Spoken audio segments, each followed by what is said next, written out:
다윗이 블레셋 사람을 쳐 죽이고 군인들과 함께 돌아올 때에 이스라엘의 모든 성읍에서 여인들이 소구와 꽹과리를 들고 나와서 노래하고 춤추고 환호성을 지르면서 사울 왕을 환영하였다. 이때 여인들이 춤을 추면서 노래를 불렀다. 사울은 수천 명을 죽이고 다윗은 수만 명을 죽였다. 이 말에 사울은 몹시 언짢았다. 생각할수록 화가 치밀어 올랐다. 사람들이 다윗에게는 수만 명을 돌리고 나에게는 수천 명만을 돌렸으니 이제 그에게 더 돌아갈 것은 이 왕의 자리밖에 없겠군 하고 투덜거렸다. 그날부터 사울은 다윗을 시기하고 의심하기 시작하였다.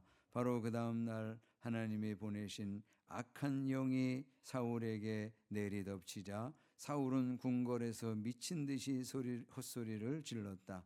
다윗은 여느 날과 같이 수금을 탔다. 그때 사울은 창을 가지고 있었는데 그가 갑자기 다윗을 벽에 박아버리겠다고 하면서 다윗에게 창을 던졌다. 다윗은 사울 앞에서 두 번이나 몸을 피하였다. 주님께서 자기를 떠나 다윗과 함께 계시는 것을 안 사울은 다윗이 두려워졌다. 그리하여 사울은 다윗을 천부장으로 임명하여 자기 곁에서 떠나게 하였다. 다윗은 부대를 이끌고 출전하였다. 주님께서 그와 함께 계셨기 때문에 어디를 가든지 그는 항상 이겼다. 다윗이 이렇게 큰 승리를 거두니 사울은 그것을 보고 다윗을 매우 두려워하였다.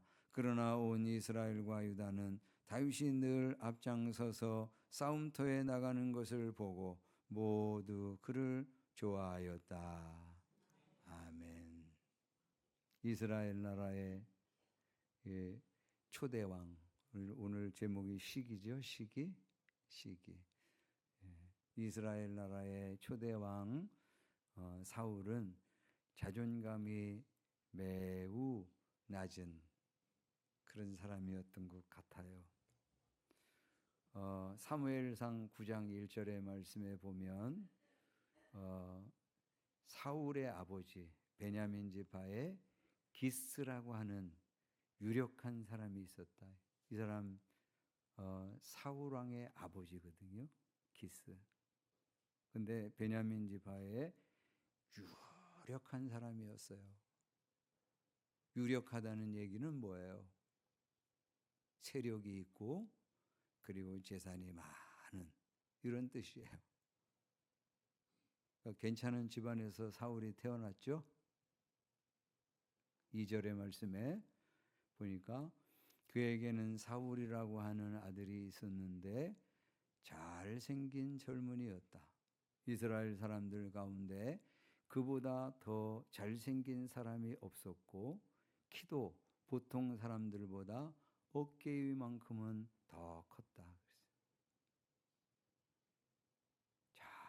잘생겼어요. 키도 커.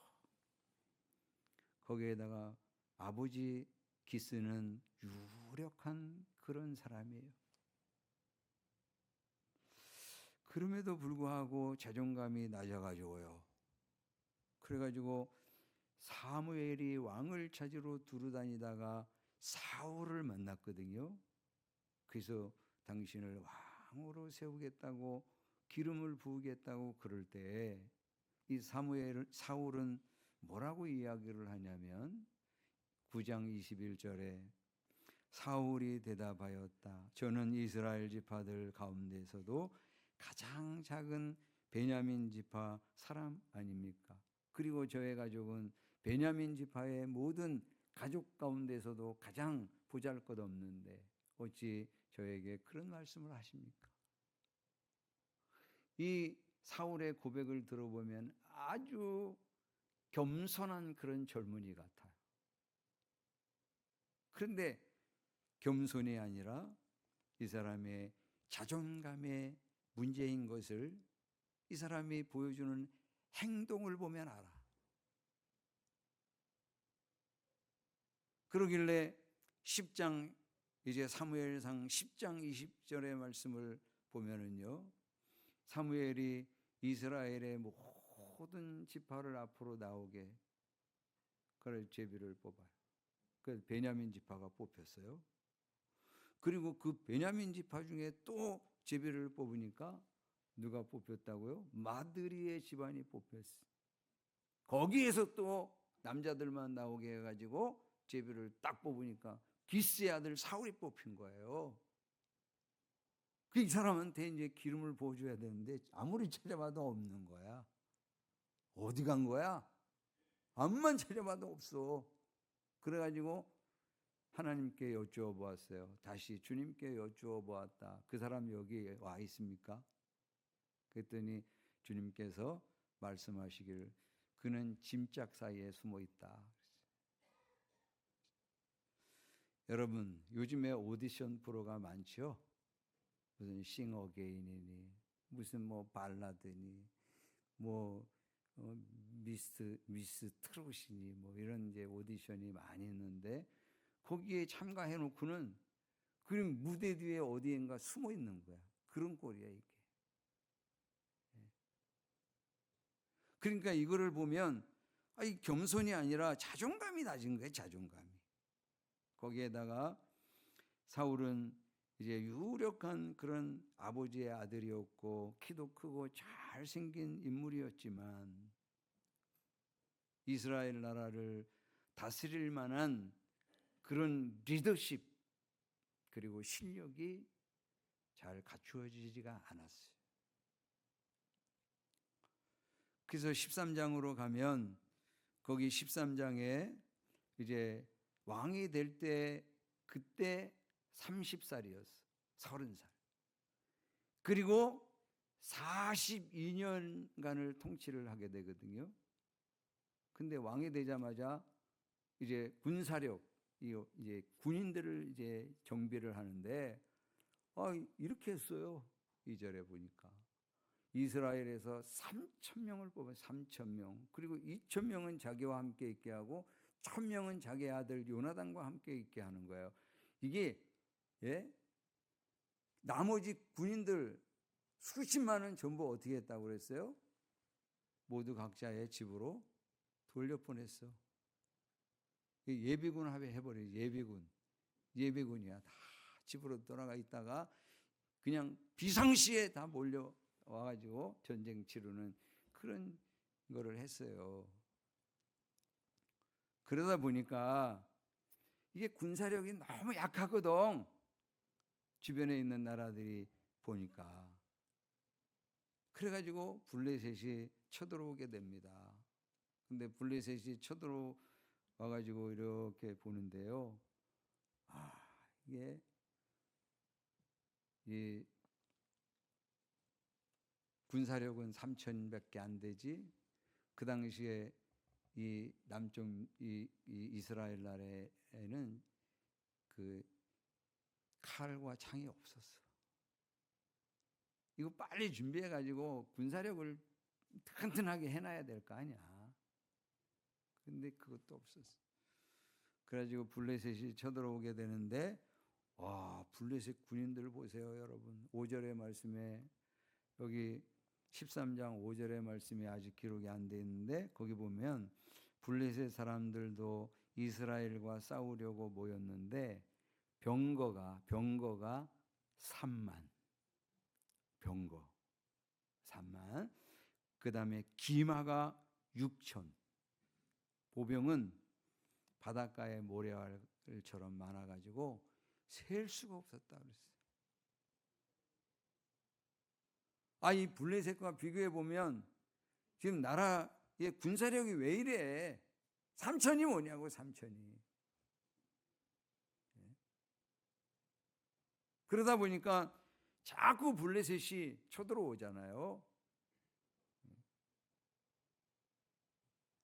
거기 6절의 말씀해 보니까 이스라엘 사람들은 자기들이 위급하게 되었다는 것과 군대가 포위되었다는 것을 알고는 저마다 굴이나 숲이나 바위 틈이나 구덩이나 웅덩이 속으로 기어 들어가 숨었다. 일부의 군사들은 전부 강을 건너서 저쪽 갓과 르벤 지파가 있는 그쪽 요단 동편으로 도망가기 시작하고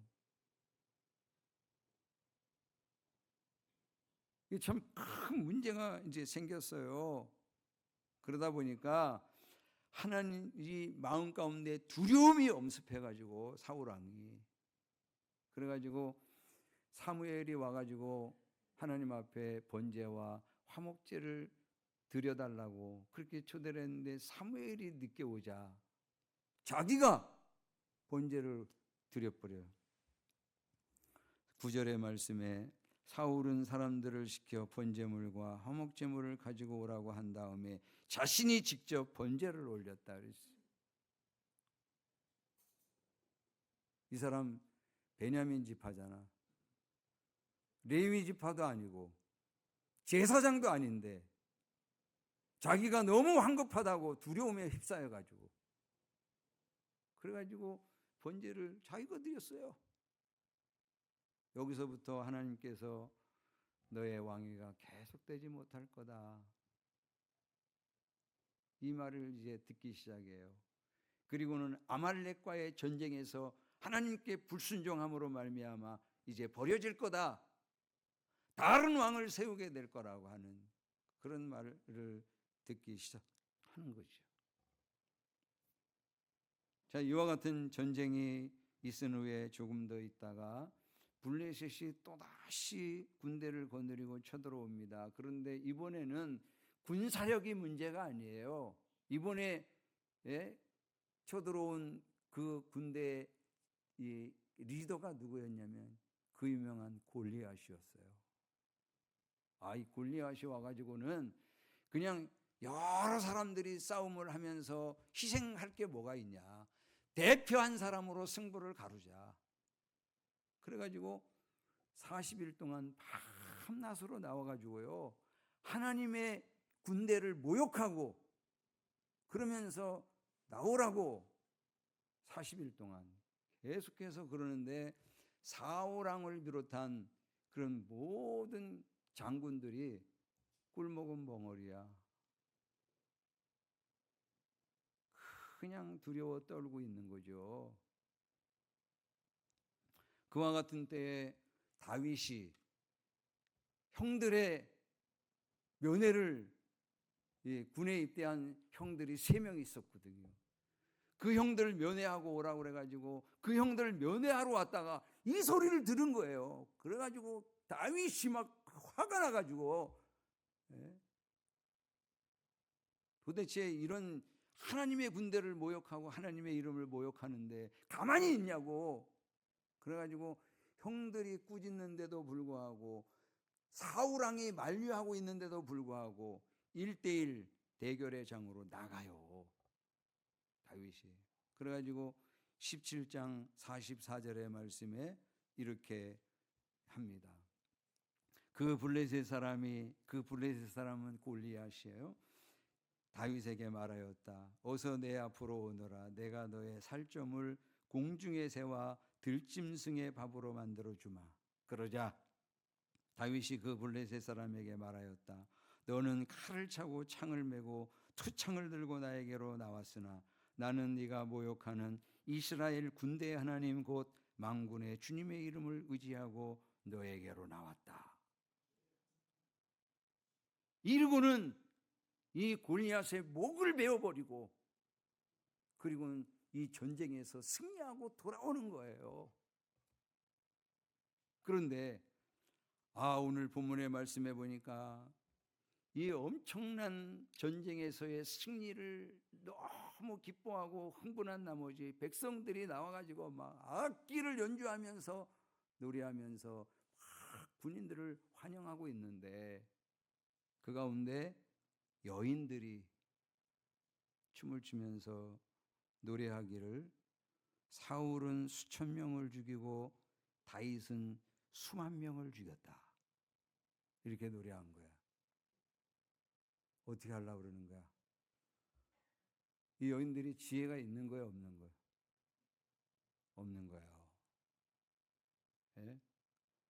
이런 지혜 없는 그런 성도들이 교회도 있어. 그래가지고 자꾸 원로 목사님하고 담임 목사님하고 자꾸 갈등을 일으키는 말들을 자꾸 와가지고 얘기하고 막 그래. 그래가지고 교회들마다 막 원로 목사님하고 담임 목사님하고 사이가 안 좋게 되고 막 갈등을 겪고 막 그런 교회들이 많아.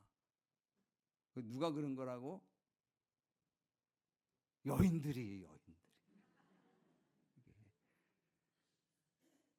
그런 걸 가서 얘기하냐고. 근데 이 여인들이 지금 사울은 수천 명이고 다윗은 만만. 이랬더니 사울이 자존감이 아주 강한 그런 사람이면 아무 문제가 없어요. 그런데 자존감이 낮다 보니까 이 얘기를 들으면서 거기 8절의 말씀에 이 말에 사울은 몹시 언짢았다. 생각할수록 화가 치밀어 올랐다. 사람들이 다윗에게는 수만 명을 돌리고 나에게는 수천 명만을 돌렸으니 이제 그에게 더 돌아갈 것은 이 왕의 자리밖에 없겠구나 하고 투덜거렸다. 그날부터 사울은 다윗을 시기하고 의심하기 시작하였다.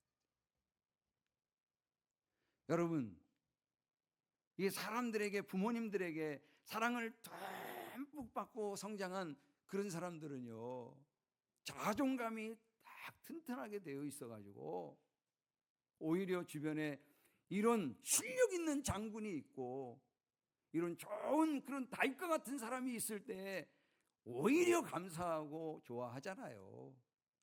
내 주변에 참 이런 좋은 그런 장군이 있고 이런 실력 있는 사람이 있다니 그래가지고 너무 좋아하고 감사할 건데 이게 지금 이 여인들의 노랫말 한마디 듣고는 이렇게 지금 이제 낮은 자존감이 막 무너지기 시작을 하는 거예요.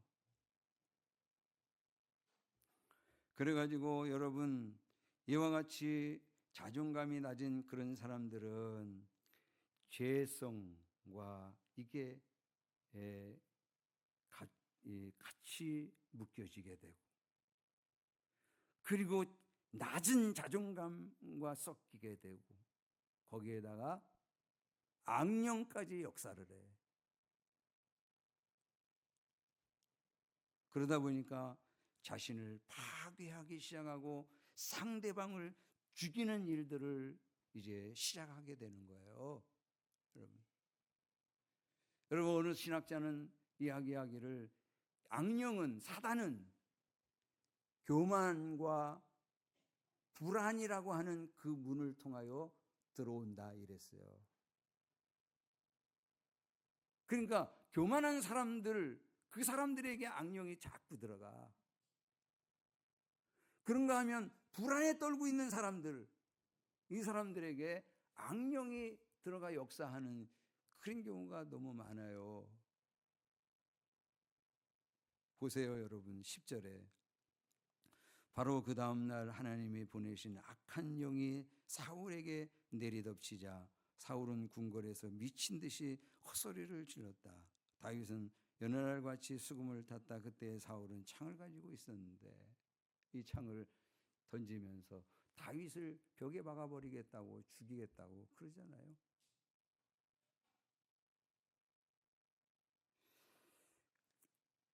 다윗을 죽이려고 하고 그리고 다윗을 심지어 두려워하는 그런 상태가 돼버렸어요. 그래서 12절의 말씀에 주님께서 자기를 떠나 다윗과 함께 계시는 것을 안 사울은 다윗이 두려워졌다. 15절의 말씀에 다윗이 이렇게 큰 승리를 거두니 사울은 그것을 보고 다윗을 매우 두려워하였다. 이로 인해 사울은 평생 다윗을 죽이려고 쫓아다니는 그런 허망한 인생을 살게 돼요. 여러분 그 긴 날들을 사울 한 사람 쫓아다니면서 시간을 다 허비했어.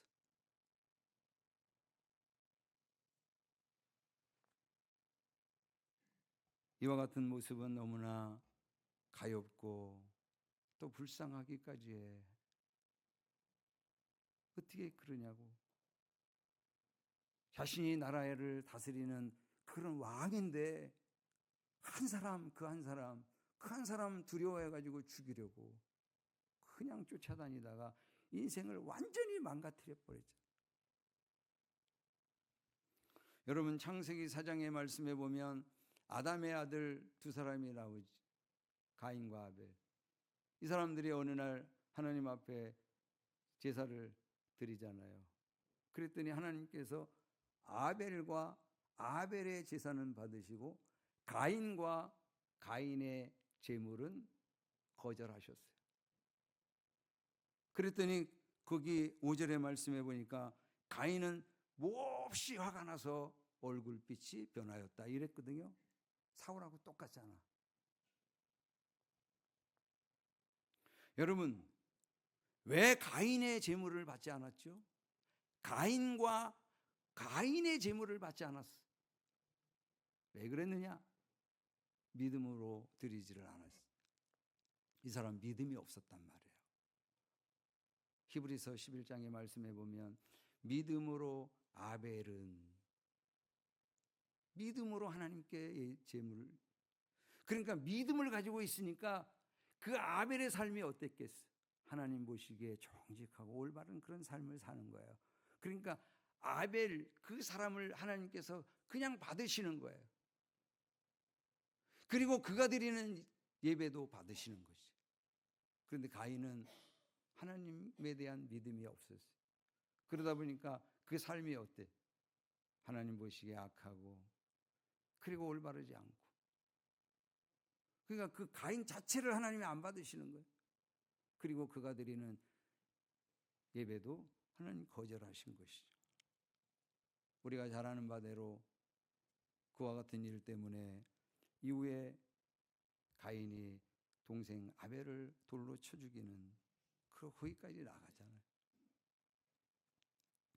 여러분 제가 부목사 때 그때 이제 신방을 많이 다녔어요.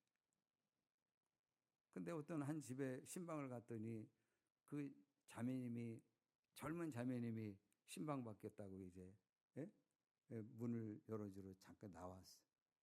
그 사이에 방문이 탈칵하고 잠기는 거야. 그러니까 이 엄마가 직감적으로 여러 번이 있었던 일이기 때문에 벌써 알고 그냥 방문 열으라, 안 열어, 빨리 열어, 막 그러면서 막 두드리더라고. 근데 안 열어주는 거예요. 그 엄마가 여러 번 경험했기 때문에 얼른 열쇠를 가지고 문을 탁 닫았어. 그리고 문을 딱 열으니까 그 방에서 펼쳐진 그런 장면이 뭔지 아세요? 갓난아기를 누나가 깔고 앉아있어요. 얘가 태어나가지고 내 사랑 다 뺏어갔어요. 그러니까 이 아이는 아직 어리기 때문에 충분히 부모님의 사랑을 받지를 못했어. 그러다 보니까 건강한 자존감이 아직 만들어지지 않았다고. 어리니까 그럴 수 있어.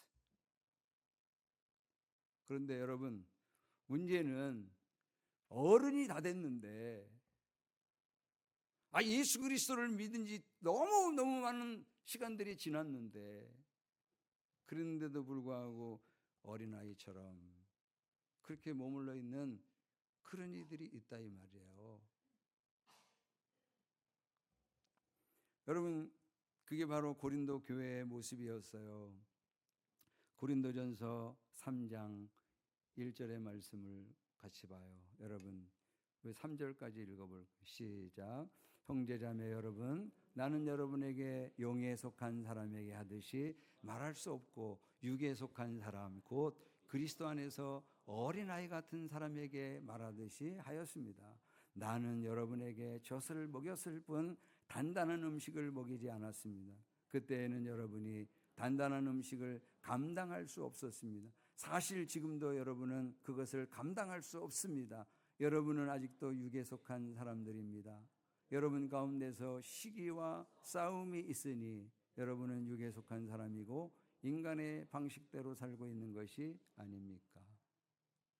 고린도 교회 성도들은요, 성경 지식이 매우 뛰어났었어요. 성경 지식이 많았어요. 구원의 확신이 있었어요. 전도도 잘했어. 은사가 많은 교회였어. 거기에다가 예수 그리스도의 다시 오심, 재림 신앙도 가지고 있었어요.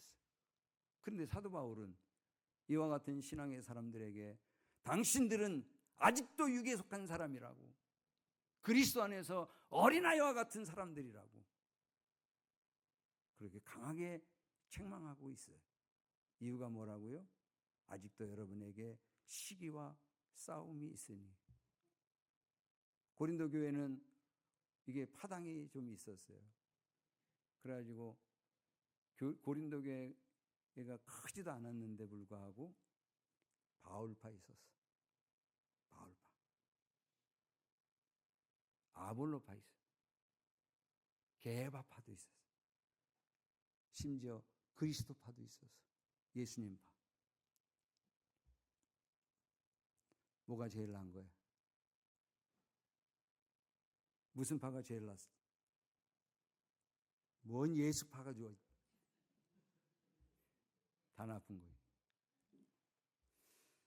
여러분, 이렇게 파당을 짓고 있었으니 사도 바울이 강하게 책망을 해요. 그리스도 안에서 어린아이와 같다. 더 나아가서는 갈라디아 교회에 시기가 있었단 말이지. 그 교회 성도들한테는 이렇게 얘기해요. 갈라디아서 5장 19절에 육체의 행실은 흔히 드러난 것들입니다. 곧 음행과 더러움과 방탕과 우상 숭배와 마술과 원수 맺음과 다툼과 시기와 분냄과 분쟁과 분열과 파당과 질투와 술 취함과 흥청망청 먹고 마시는 노름과 그와 같은 것들입니다. 내가 전에도 여러분에게 경고하였지만 이제 또다시 경고합니다. 이런 짓을 하는 사람들은 하나님의 나라를 상속받지 못할 것입니다. 심지어 그리스도 안에서 어린아이를 넘어서서 이런 사람들은 하나님의 나라를 상속받지 못할 거라고 그렇게 강하게 지금 얘기하고 있는 거 있잖아요. 여러분, 저와 여러분이 우리의 죄성을 인정할 줄 알아야 돼요. 우리 죄성 이거 참 심각해 이거. 그런데다가 우리가 살아오면서 정말 충분한 사랑과 칭찬과 인정을 받고 살지를 못해서 자존감이 그리 좋지도 않아. 근데 이와 같은 것들이 우리 공동체 안에 시간을 보낼 때 자꾸 불쑥불쑥 일어난단 말이에요. 그럴 때마다 우리 어떻게 해야 돼요? 이걸 인정하고 주님께 가지고 가야지. 그리고 기도하면서 성령님, 이 문제를 해결해 주세요. 이 문제. 제 안에 이 마음을 다스려 주세요. 이걸 가지고 가서 거기에서 해결을 봐야 되는데 열의 9은 어떻게 하는지 아세요? 이런 문제가 발생되잖아요. 그럼 도망가. 딴 데로 가. 그러기 때문에 성장할 기회를 못 갖는 거야. 그러기 때문에 신앙생활은 너무너무 많이 오래 했는데도 불구하고 늘 그리스도 안에서 어린아이야. 그걸 가지고 주님께 나아가서 주님, 제가 이것밖에 안 돼요.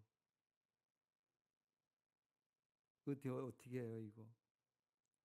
그러면서 기도하고 그러면 주님께서 그거를 극복해내게 하신다고 그만큼 성장하는. 그리고 또 성장하고. 그래가지고 사도 바울이 목회하면서 목표했던 게 뭐예요? 각 사람을 권하고 각 사람을 가르치고 각 사람을 그리스도 안에서 온전한 자로 세우고 싶으셨어요. 그리스도 안에서 장성한 분량에 이르기까지 해산의 수고를 한다고 그렇게 고백했어요. 거기까지 우리가 성장이 되어야만 되는, 이거를 극복해내면 주님을 닮은 사람으로 그리스도 안에서 성숙하고 온전한 사람으로 우리가 자라게 될 거예요. 그리스도 안에서 성숙한 그런 어른들이 여기에서 서로 인정하고 서로를 칭찬하고 아름다운 그런 모습을 갖게 되는 풍성한 그런 이 성숙한 사람들이 많은 그런 사람들이 여기에서 같이 서로 돕고 격려하고 인정하고 칭찬하고 높여주고 사랑하고 그 성숙한 이들이 많이 있는 그런 공동체 되어지기를 주님의 이름으로 축원합니다.